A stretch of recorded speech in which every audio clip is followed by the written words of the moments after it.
The Arabs, especially after 750, there was an uprising.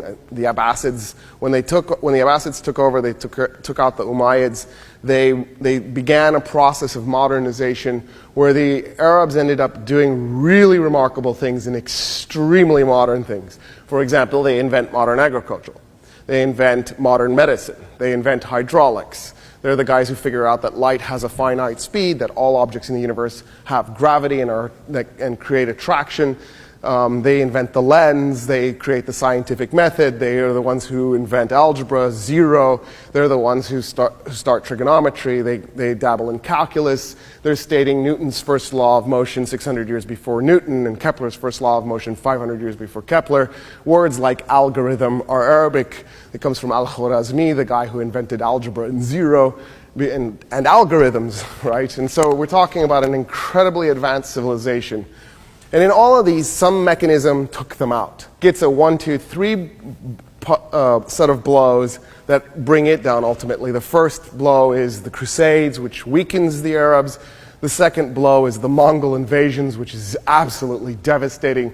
Baghdad was the greatest city on earth at the time. It was the center of learning. It was the center of math. It was the center of science.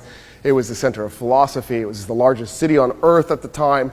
It had fresh water piped into people's homes, sewage taken away. It had a fully modern plumbing system. They had streets that were lit up at night. They had fast food restaurants. And the Mongols showed up in 1258, surrounded the city. Before they surrounded it, they told everybody to leave. About 200,000 people fled the city. Then the Mongols proceeded to surround the city. They laid siege to it. Ultimately, somebody inside, for whatever reason, opens a section of gate. Once the Mongols are on the wall, the city quickly collapses. Everybody had assumed that nobody could ever capture Baghdad.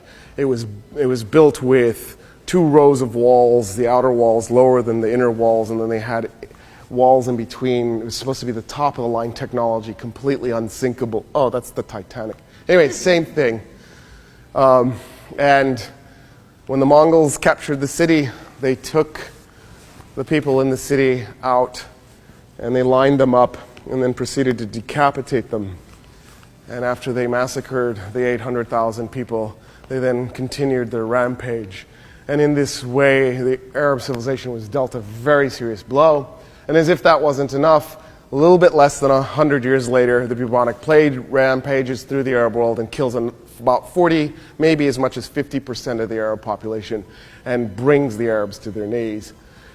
In the aftermath and the dust of all of that, Europeans take advantage and they fill the gap. And the reason they can do this is twofold. Well, really onefold. It's totally tied together.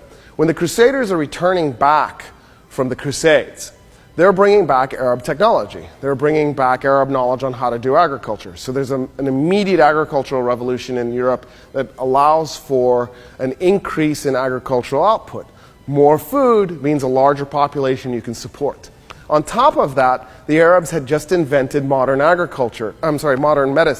And modern medicine, the reason it's modern medicine is the guy who did it, his name is Ibn Sina. He wrote a book called the Canon of Medicine in 1025 AD. When he wrote this book, he said in the book that diseases are caused by germs. So all you have to do to prevent diseases is interrupt the transmission vectors. And he said the best thing to do then would be to wash your hands with soap.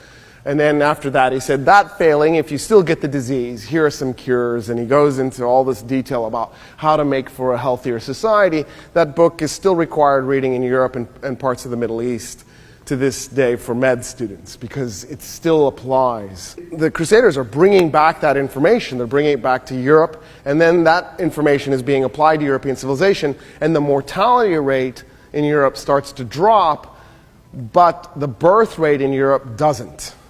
And so you end up with a massive population explosion. It gets a little bit of a hiccup when the bubonic plague arrives in Europe. 25 to 35% of the European population is decimated in the process. On the other side of it, European population starts to increase geometrically, and the technology that these Crusaders have brought back from the Middle East is taking hold, and the next thing you know, you have the Renaissance, and then the Renaissance turns into the Enlightenment, And before you know it, Europe has conquered almost the entire planet.